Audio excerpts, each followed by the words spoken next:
Thank the gentlelady from Vermont. I'm going to use the time for myself now. Mr. Crampton, you just had some questions directed to you. I want to give you a chance to respond very quickly because I want to move on to the rest of the questions. I would note also that only 42 of my Democratic colleagues saw to it to join with us to sanction the International Criminal Court, which is trying to say that Prime Minister Netanyahu is somehow a war criminal for defending his country against the vicious attacks from Iran, from Hamas, from Hezbollah, and all of those that are trying to target the Jewish state. Do you have anything quickly to respond to the attacks? Yes, thank you very much, Mr. Chairman, for the opportunity. I would point the gentlelady to the facts as testified to by Mr. Vaughn. Here comes people, guns drawn, banging on his door as he described it, and it's not an unfair characterization. He was kidnapped at gunpoint before his wife and children.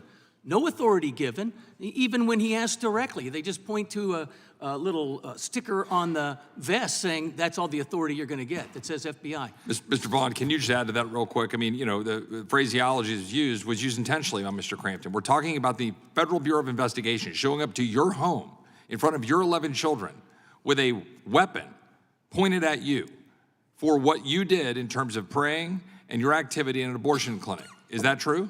That is absolutely true. Do you think that is an appropriate use of the power of the federal government against you?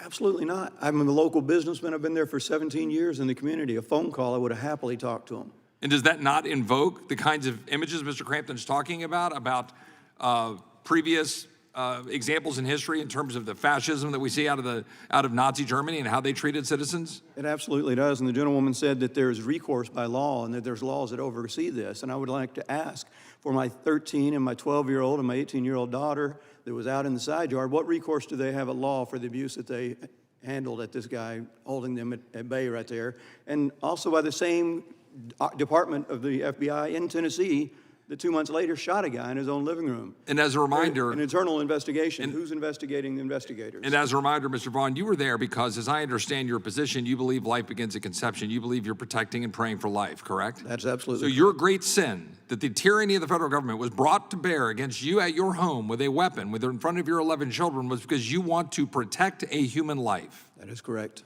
Ms. Hawley, are you familiar with the history of this act? Is it not true that the current leader in the Senate, Mr. Schumer, was the lead proponent of the FACE Act in 1993? And in questioning from Republican members of Congress, when asked about whether or not that this would be used against, for example, we have 3, 10, 12 people pro-life on a sidewalk in front of a clinic.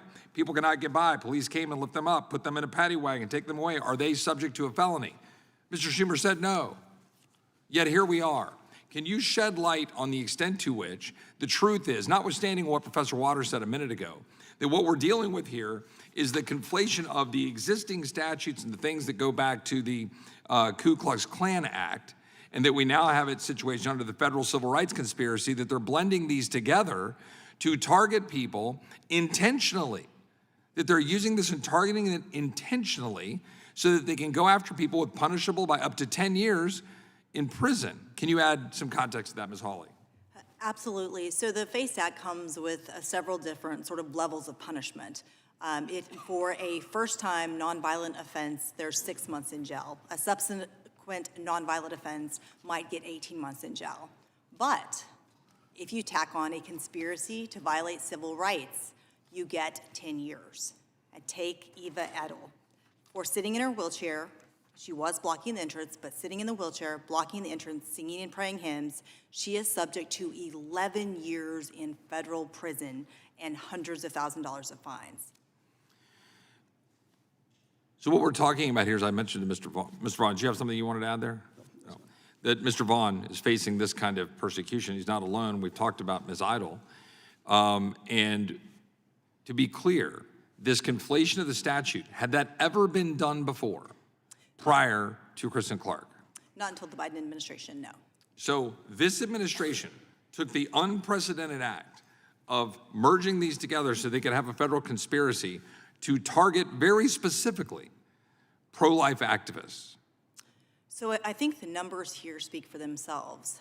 Again, 55 individuals have been subject to prosecution under the FACE Act.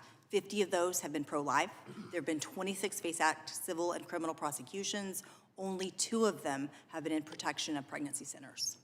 And just to finish here, do you think that's an appropriate use of federal authority to say target Mr. Vaughn or say Ms. Idle, who had been in Yugoslavia and effectively gulags, and now at 89 years old is being targeted by the government of the United States?